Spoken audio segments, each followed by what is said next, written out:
دیکھیے ہر انسان محسوس کرتا ہے کہ اس کے اندر کوئی خیر کا جذبہ بھی ہے اور شر کا مادہ بھی ہے. خیر و شر کی ایک جولان گاہ ہے انسان کی شخصیت کا جو اندرونی پہلو ہے، اس کے اندر ایک خیر و شر کی کشمکش مسلسل چلتی ہے.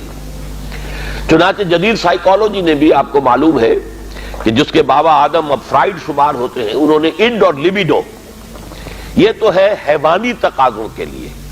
بھوک لگتی ہے، پیاس لگتی ہے، کوئی چٹخارے بھی، زبان جو چٹخارے بھی مانگتی ہے، یا یہ کہ جنسی لذت ہے، تلذذ ہے جو انسان حاصل کرنا چاہتا ہے، یا یہ کہ جیسے تمام حیوانات کو آرام کی بھی کچھ نہ کچھ ضرورت ہوتی ہے، انسان کو بھی، یہ تمام اس کے حیوانی تقاضے ہیں.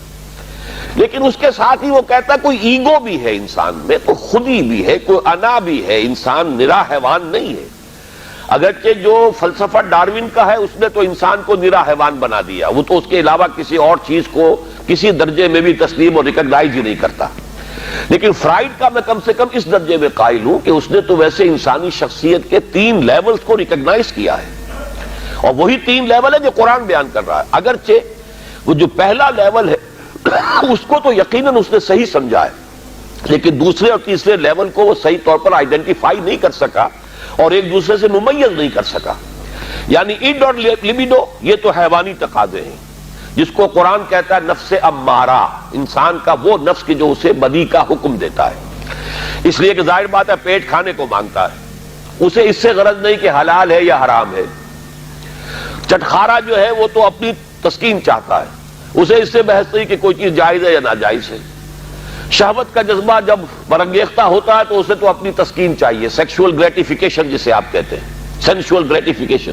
اسے اس سے بحث نہیں کہ جائز راستہ ہے یا ناجائز راستہ ہے، لہذا وہ حد اعتدال سے تجاوز کرے گا، صحیح راستے سے ہٹے گا. یہ گویا کہ اس کی سرشت کے اندر ہے. اس لیے ان النفس لامارۃ بالسوء، یہ انڈ یا لیبیڈو ہو گیا. دوسرا لیول وہ کہتا ہے ایگو ہے. تیسرا وہ سپر ایگو کہتا ہے. اگرچہ قرآن مجید نے اس کے لیے 3 علیحدہ اصطلاحات استعمال کی، نفس، قلب اور روح. 3. سپر ایگو اصل میں روح ہے، لیکن وہ نہیں سمجھ پایا اس کو. اس کی ڈیفینیشن جو ہے سپر ایگو کی وہ بڑی مختلف ہے، لیکن یہ میرا اس وقت کا موضوع نہیں ہے. اس وقت میں صرف یہ چاہتا ہوں کہ ریکگنائز کریں کہ یہ انسان کے اندر 2 پہلو ہیں جن میں کشاکش ہے.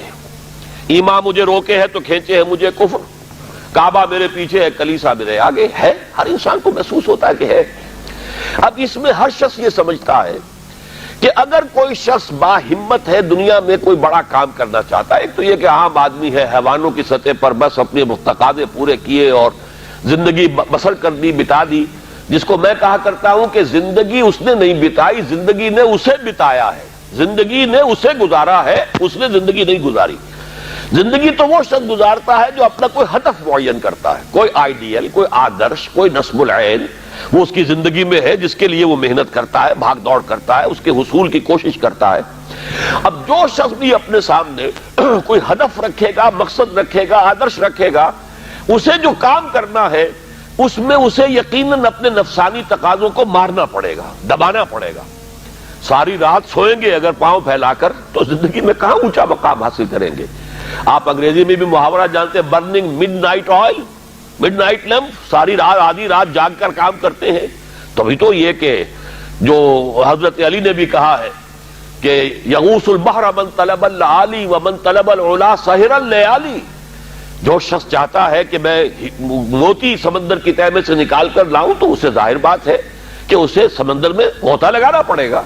اسی طریقے سے جو زندگی میں اونچا مقام چاہتا ہے اسے راتوں کو جاگنا پڑے گا. ومن طلب العلا سہر اللیالی ومن طلب العلا من غیر قد اضاع العمر فی طلب المحال. بغیر محنت اور کوشش کے اگر کوئی شخص چاہتا ہے کہ کوئی اونچا مقام حاصل ہو جائے تو وشفل تھنکنگ میں وہ اپنی زندگی ضائع کر بیٹھتا ہے، کوئی اونچا مقام حاصل نہیں کر سکتا.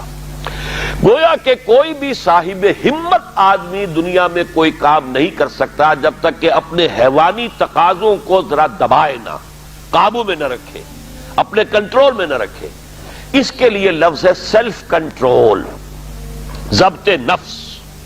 یعنی ہمارے اندر جو ہماری خودی ہے، مانوی شخصیت ہے، میں اس وقت ایگو اور سپر ایگو ان دونوں کو جمع کر کے لفظ استعمال کر رہا. انا، یہ جو ہماری انا ہے، میں، یہ میں جو ہے یقیناً میرے اس حیوانی وجود سے علیحدہ شے ہے. جب میں کہتا ہوں میرا جسم، وہ میں کون ہے جس کا کہ یہ جسم ہے؟ وہ میں کوئی علیحدہ شے ہے نا اس سے. میری آنکھ، میرے کان، میرا سر، میرے پاؤں، میرا ہاتھ، میری ٹانگیں، یہ سب کچھ تو میرا جسم، میرا وجود.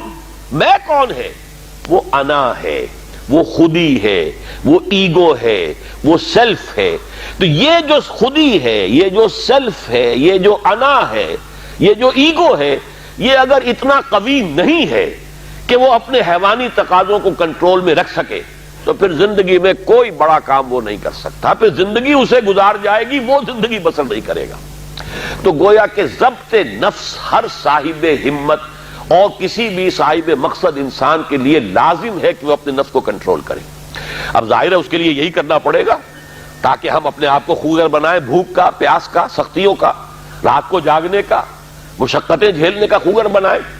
تو روزہ گویا کہ بالکل واضح طور پر سامنے بات آ گئی. اور یہ سب سے اونچا لیول سمجھ لیجئے جس کو ہم کہیں گے رائٹنگ آن دی وال. جیسے پانی زمین پر ہمیں بہتا ہوا دریا کا نظر آ رہا ہے، سرفیس واٹر، یہ گویا کہ اس کے مطابق سیلف کنٹرول، ضبط نفس کی ایک مشق ہے روزہ. بھوکا رہنا، پیاسا رہنا، تاکہ ہماری خودی، ہماری انا، ہمارا سیلف، ہماری ایگو، وہ ہمارے اڈ اور لیبیڈو پر، حیوانی تقاضوں پر، ان کے اوپر پوری طرح قابو یافتہ ہو. اب اس کی مثال یوں سمجھیے کہ جیسے گھوڑا اور اس پر سوار. یہ ہماری خودی یا انا یا سیلف جو ہے یہ سوار ہے اور ہمارا یہ جسم گھوڑا ہے. اب اگر گھوڑا جو ہے سرکش ہے اور منہ زور ہے اور سوار کے قابو میں نہیں ہے تو اس کا مطلب تو یہ ہے کہ سوار کی زندگی اس کے رحم و کرم پر ہے، جہاں چاہے گا پٹک دے گا، جدھر چاہے گا نکل جائے گا.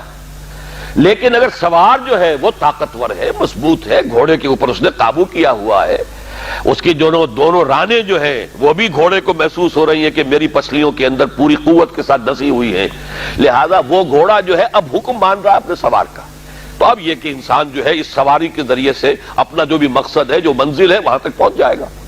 تو ہماری انا یا خودی یا سیلف، یہ ایگو، یہ ہمارا وہ سوار ہے جو ہمارے اس حیوانی وجود کے گھوڑے پر، مرکب پر سوار ہے. اگر تو یہ خودی مضبوط ہے، توانا ہے، طاقتور ہے، کنٹرول میں ہے، تو یہ جو جسم ہے، یہ حیوان جو ہے، یہ گویا کہ اب اس کے تابع ہو گیا اور وہ اپنے مقصدی زندگی کے حصول کے لیے اس کو استعمال کرے گا. اور اگر یہ کمزور ہے، اس کی انا یا خودی، تو پھر تو وہ زندگی جو ہے اور اس کے حیوانی تقاضے اسے جس طرح چاہیں گے استعمال کر دیں گے.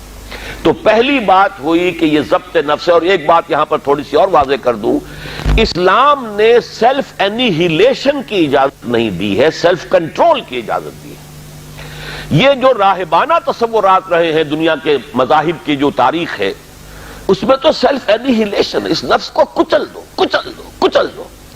جیسی جیسی تپسیائیں ہندو یوگی کرتے رہے ہیں، یا جیسی جیسی ریاضتیں رہبان جو ہوتے تھے حضرت عیسیٰ علیہ السلام کے ماننے والے عیسائی راہب، اگر آپ ہسٹری آف کرسچین مناسٹسزم پڑھیں گے تو واقعی رومتے کھڑے ہو جاتے ہیں کہ کتنی تپسیائیں اور کتنی ریاضتیں سخت وہ لوگ کرتے تھے. لیکن یہ اسلام میں نہیں ہے. لا رہبانیت فی الاسلام. اسلام نے تو کہا یہ تمہارا وجود تمہارا گھوڑا، اسے استعمال کرو، بس تمہارا کنٹرول اس پر ہونا چاہیے، تم اس کے تابع نہ ہو جاؤ، یہ تمہارے تابع رہے. یہاں تک کہ حضور نے حضرت عبداللہ ابن عمرو بن العاص رضی اللہ تعالی عنہما، ان کی ایک حدیث بھی ہمیں آج پڑھنی ہے.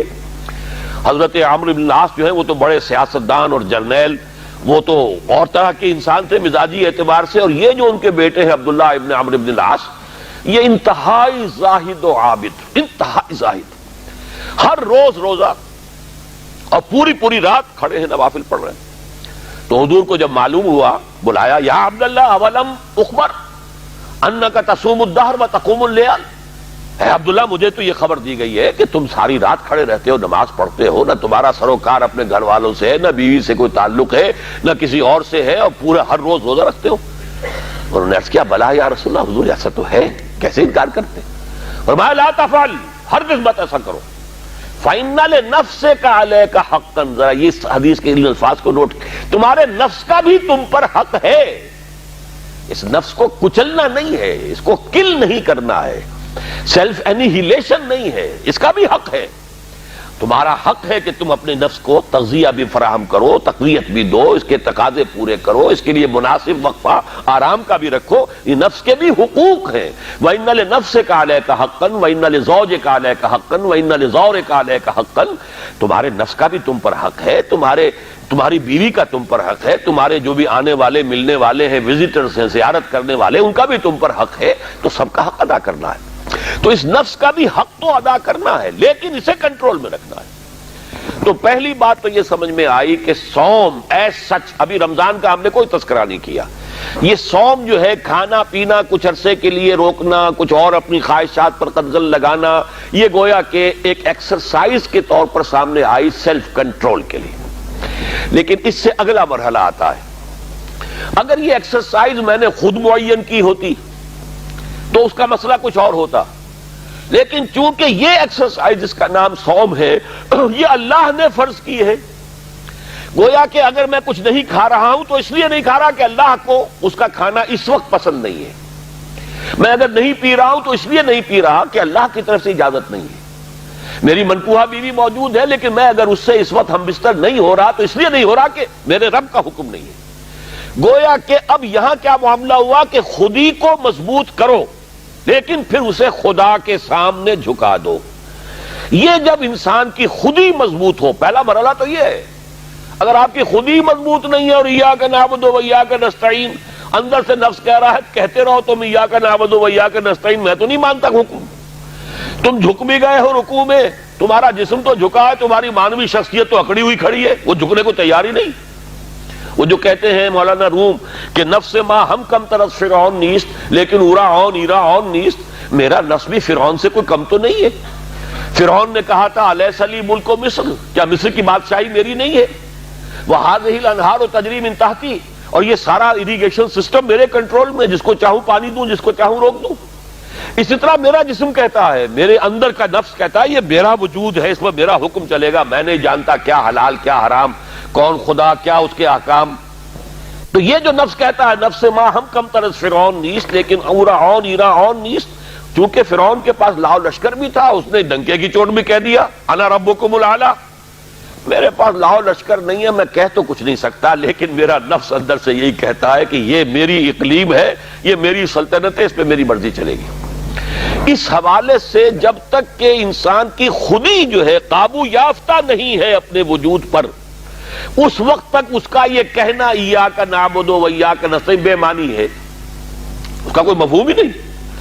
میں اس کی مثال یہ دیا کرتا ہوں کہ فرض کیجئے شہنشاہ اکبر کا دور ہے یا شاہجہاں کا یا جہانگیر کا، اور کوئی ہندو راجا کہیں کا تھا، اس سے پہلے باغی تھا، اب وہ حاضر ہوا ہے سر اطاعت خم کرنے کے لیے، تو اس کا یہ فعل اسی وقت بامانی ہے جب اس کی اپنی حکومت اس ریاست میں قائم ہے۔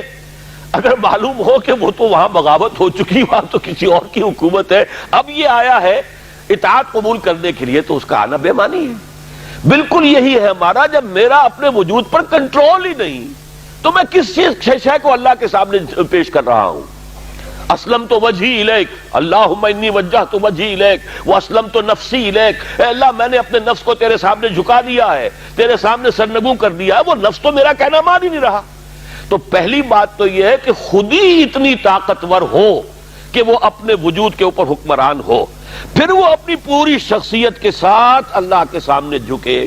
جب یہ مضبوط اور توانا خودی خدا کے سامنے اپنے آپ کو گرا دیتی ہے، بچھا دیتی ہے، اس کا نام تقویٰ ہے، اللہ کا تقویٰ۔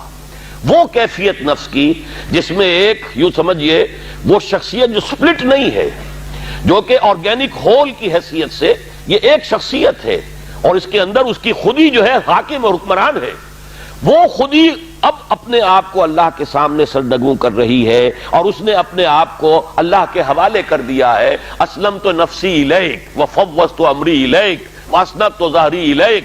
اے اللہ، یہ رات کی دعا ہے، جب حضور سوتے ہوئے دعا، جب آپ اپنا رخ کر لیتے تھے کعبے کی طرف داہنے ہاتھ کروٹ لے کر، اللہم انی وجہت وجہی الیک واسلمت نفسی الیک وفوضت امری الیک واسنبت ظہری الیک، بڑی پیاری دعا ہے۔ لیکن یہ ساری چیزیں بامانی اس وقت ہوں گی جب آپ کی خودی اتنی طاقتور ہے کہ اپنے وجود پر حکمران ہے۔ تو گویا کہ ضبط نفس، لیکن اس سے آگے بڑھ کر ضبط نفس کے ساتھ اللہ کی اطاعت، اور اس کا تقوی در حقیقت یہ ہے غرض و غایت اس ریاضت یا عبادت صوم.